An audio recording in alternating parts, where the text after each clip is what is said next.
Hello, I'm Maciej Mikos and you're watching World Talks. Another round of negotiations in Saudi Arabia between Ukraine and the US has come to an end. This time, Kyiv and Washington focused on Ukraine's energy sector.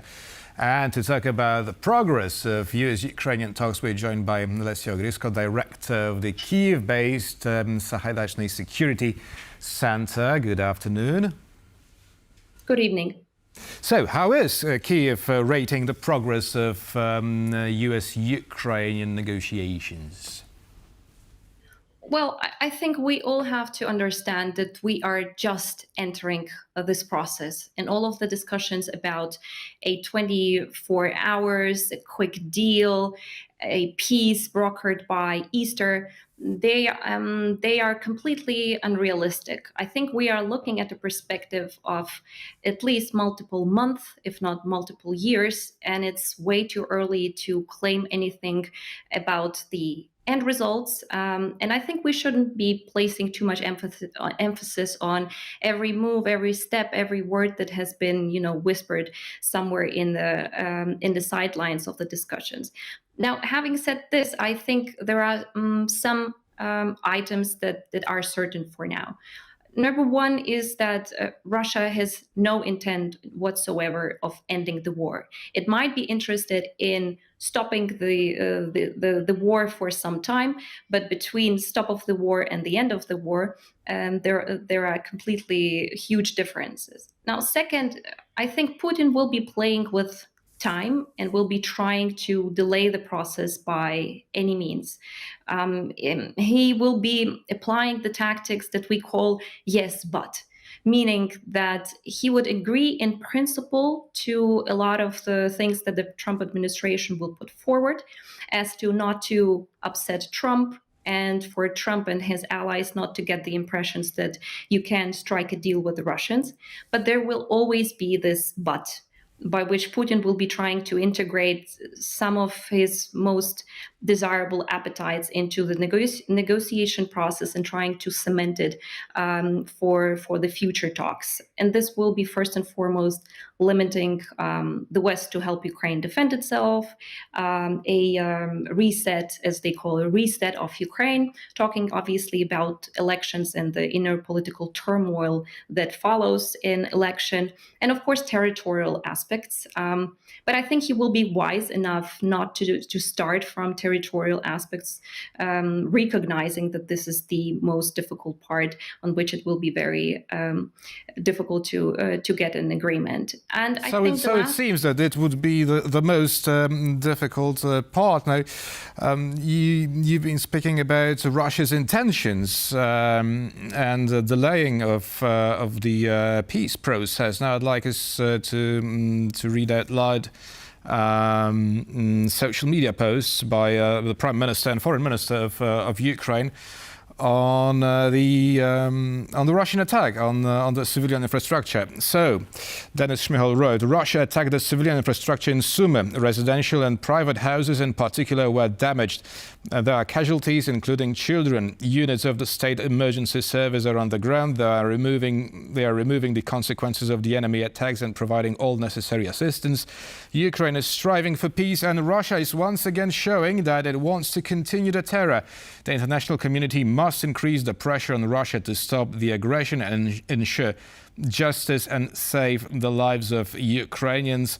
And Foreign Minister of Ukraine, Andriy Sybiha, in his post adds that any diplomacy with Moscow must be backed up by firepower, sanctions and pressure. Now, are these appeals making any impact on the Trump administration? Well, it's difficult to say whether the Americans are seriously regarding what is happening on the ground. And let's be realistic and let's look at the facts. Russia indeed breaks the ceasefire immediately. You have just mentioned about Sumy, but let's just go back in a couple of days after, this ceasefire in principle was agreed between Russia and the United States. Just an hour later, the Russians hit the Ukrainian civilian infrastructure. Then a few days later followed one of the most severe drone attacks on Odessa with apartments and shopping malls in fire. Then the tragedy in Zaporizhia. Just yesterday in Kyiv, where I live, 3 people got killed: a father, his 5-year-old daughter, and an 80-year-old old woman. And now Sumy with almost 90 casualties, including children. I think it is intimidation and terror against the civilian population.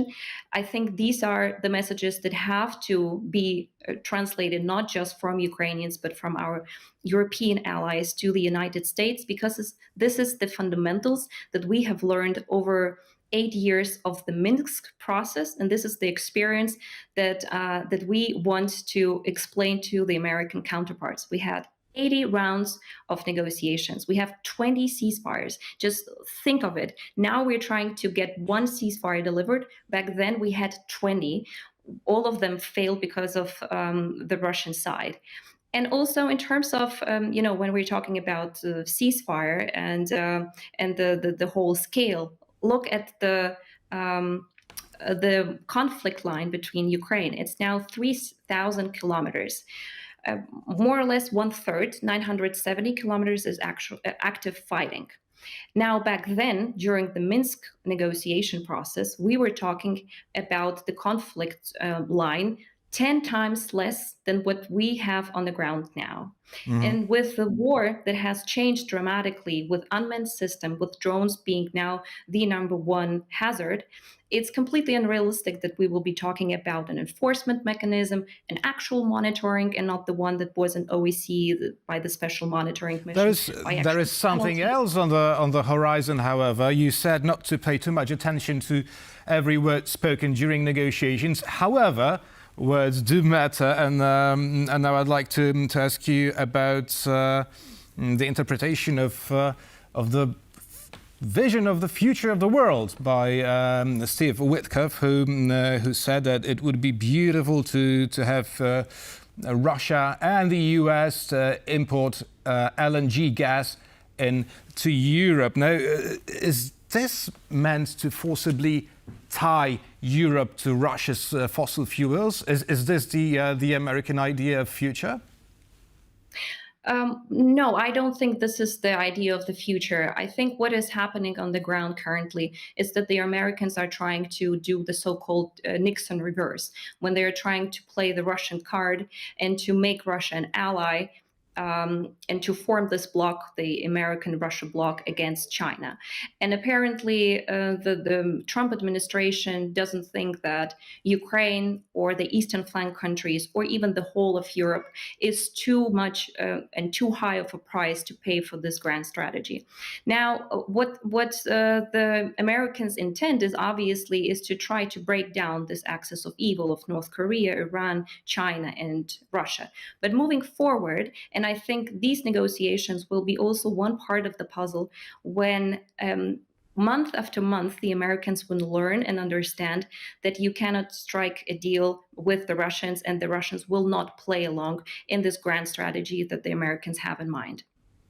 But do you see Americans really willing to sacrifice Ukraine on the altar of, some grand hopes they have with the Kremlin?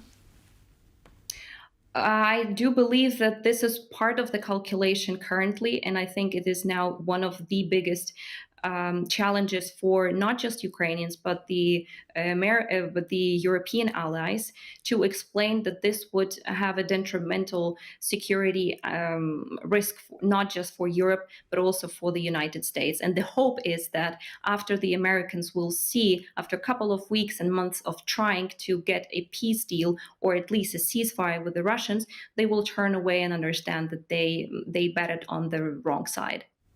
Lesia Ogryzko, director of the Kyiv-based Sahaidachnyi Security Center, was our guest today. Thank you very much. Thank you. And thank you for watching, and stay with us for much more here on TVP World.